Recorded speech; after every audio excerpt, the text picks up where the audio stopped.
sommes là aujourd'hui dans la cathédrale Saint-Antoine de Padoue pour l'Assemblée générale de clôture des agents pastoraux. Qui sont les agents pastoraux? Les agents pastoraux sont toutes ces personnes, prêtres et religieuses, laïques,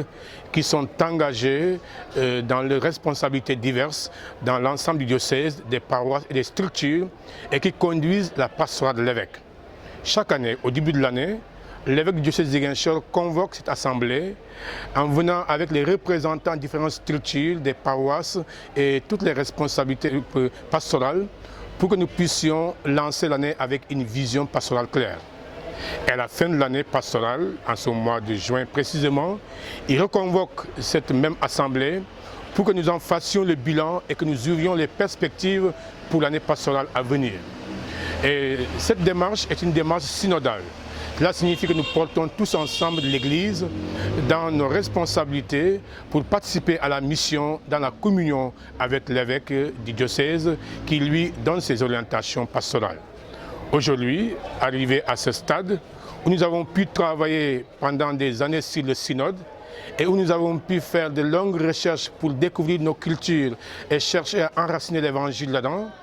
nous sommes arrivés à la phase où nous voulons prendre certaines résolutions pastorales, d'abord pour conformer une certaine praxis pastorale dans notre diocèse, mais aussi et surtout pour prendre en compte certaines choses de nos cultures qui sont des pierres d'attente à l'évangélisation.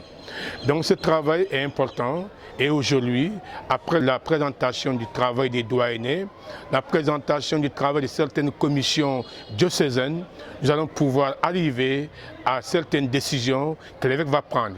et à sortir certains livrets pour l'orientation pastorale de notre diocèse.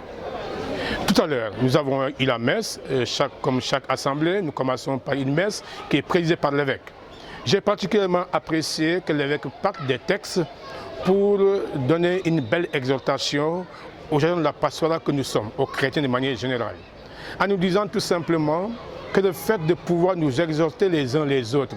comme Saint Paul l'a fait en disant à son fils spirituel « Ravive en toi le don de l'Esprit Saint que tu as reçu par l'imposition de mes mains ».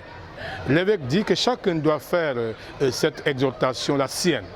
pour qu'entre nous, dans une solidarité fraternelle, dans une manière de vivre dans la communion et dans un souci de réussir la mission ensemble et non seul, en nous interpellant les uns les autres et en nous encourageant sur le travail bien fait, nous pouvons arriver à une commune réussite et nous pourrons ainsi évangéliser et annoncer Jésus-Christ qui lui est seul sauveur et le seul maître de la moisson.